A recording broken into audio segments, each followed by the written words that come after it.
Dear students, training method में ये last method है acceleration run and pace run method. Acceleration जिसमें continuously speed जो है बढ़ाई जाती है और पेस जिसमें कांस्टेंट स्पीड रखी जाती है। ये वर्ड मीनिंग इसका हो गया। Acceleration means with the passage of time the speed increases and attains the maximum intensity.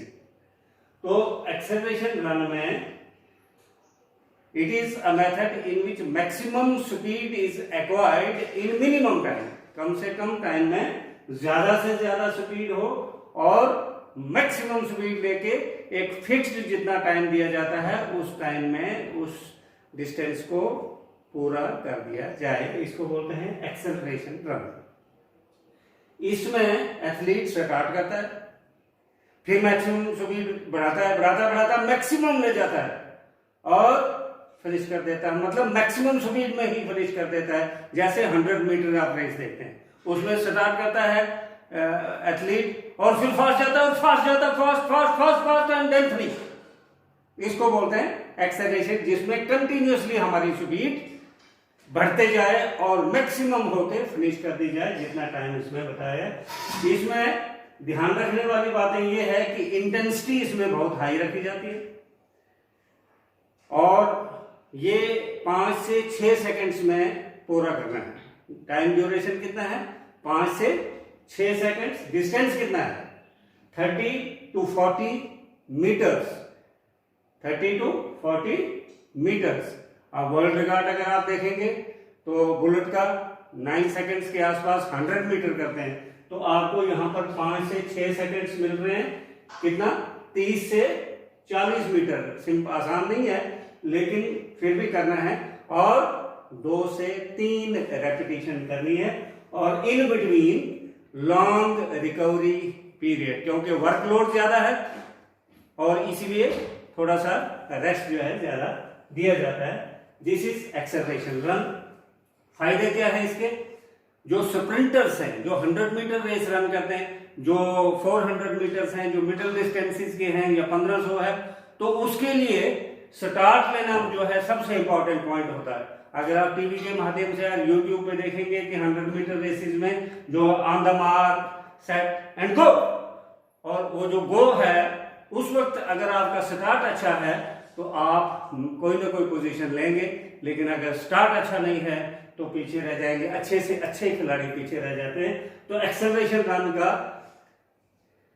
किन खिलाड़ियों को बेनिफिट होता है, किन गेम्स में बेनिफिट होता है? जिनमें स्टार्ट अच्छा चाहिए। नंबर 2, इससे हमारी एंड्योरेंस जो है वो बढ़ जाती है और ये हमारा स्पीड जो है वो भी डेवलप करते हैं।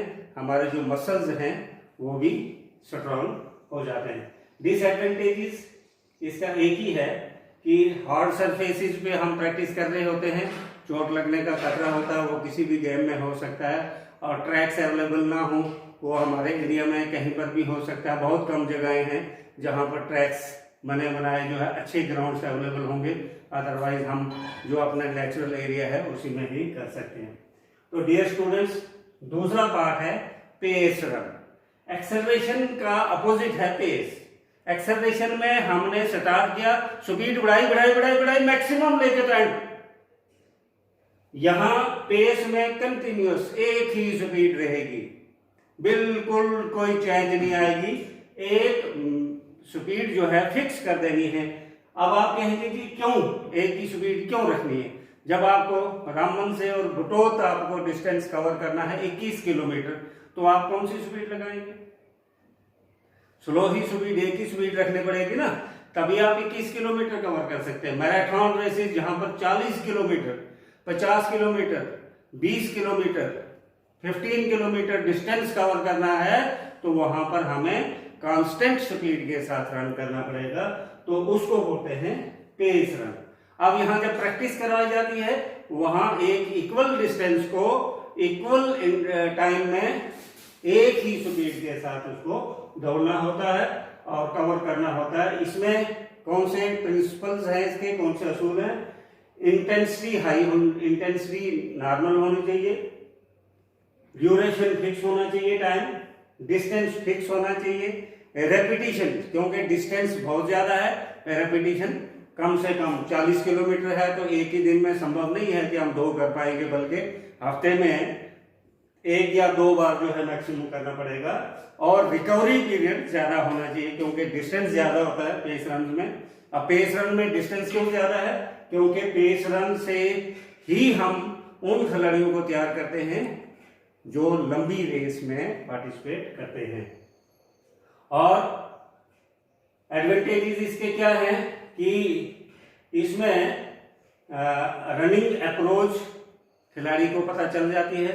आप देखेंगे कि जब हम किसी को बोलेंगे कि 40 किलोमीटर डिस्टेंस कवर करना, तो वो 40 नाम सुन के ही फैंट हो जाता है। तो जब उसको एक कॉन्फिडेंस उसका अंदर से डेवलप करने के लिए ये पेस रन करवाए जाते हैं कि you can complete it, finish कर सकते हो। फर्स्ट सेकंड थर्ड तो बाद की बात है, लेकिन पहले उसको एक कॉन्फिडेंस विल पावर अंदर डेवलप होनी चाहिए। Yes I can do it, मैं 40 किलोमीटर रन कंप्लीट कर सकता हूं। दूसरा, पेस को कंट्रोल करना इजी हो जाता है, कब बढ़ाना है, कब स्लो करना है, कब मीडियम लेना है। आपने देखा होगा लंबी रेस में कुछ खिलाड़ी जो है बीच में स्लो हो जाते हैं, थोड़ा सा एनर्जी को सेव करते हैं, रेस्ट लेना शुरू कर देते हैं, उसके बाद फिर वो अपनी स्पीड बढ़ाते हैं, तो वो बीच में अपनी पेस को कंट्रोल करते रहते हैं। इसमें भी थोड़ा सा डिसएडवांटेज यही है कि टाइम कंज्यूमिंग है, ट्रैक हमारे पास अवेलेबल नहीं है, अल्टीमेटली हमें रोड्स पे करने पड़ता है। कोई खिलाड़ी ऑन द वे गिर सकता है, कोई फेंट हो सकता है। हाई 40 किलोमीटर कैसे मैं पूरा करूंगा, मैं नहीं कर सकता हूं, ये इन्फीरियरिटी कॉम्प्लेक्स उसके बीच में आ सकता है, इसीलिए तो ट्रेनिंग करवाई जाती है। तो आज का मेथड था acceleration run and pace run. Dear students, मैंने बड़ा डिटेल में होल ऑफ द चैप्टर जो है और almost all the training methods मैंने आपको करवा दिए हैं। लेकिन मैं देख रहा हूँ मुझे बहुत कम व्यूज आ रहे हैं मोबाइल फोन पे, और बहुत से लाइक्स तो मैं देखे नहीं, सब्सक्राइबर्स 10 से 15 हैं, जहाँ 400 बच्चा है। अगर आप लोग इसको बेनिफिट नहीं ले रहे हैं तो हमारी एनर्जी वेस्ट हो रही है। तो मेरी आपसे रिक्वेस्ट है कि आप ज़्यादा से ज़्यादा इन वीडियोज़ को देखें, अंडरस्टैंड करें। जहाँ कहीं डिफिकल्टी होगी तो हमें क्वेश्चन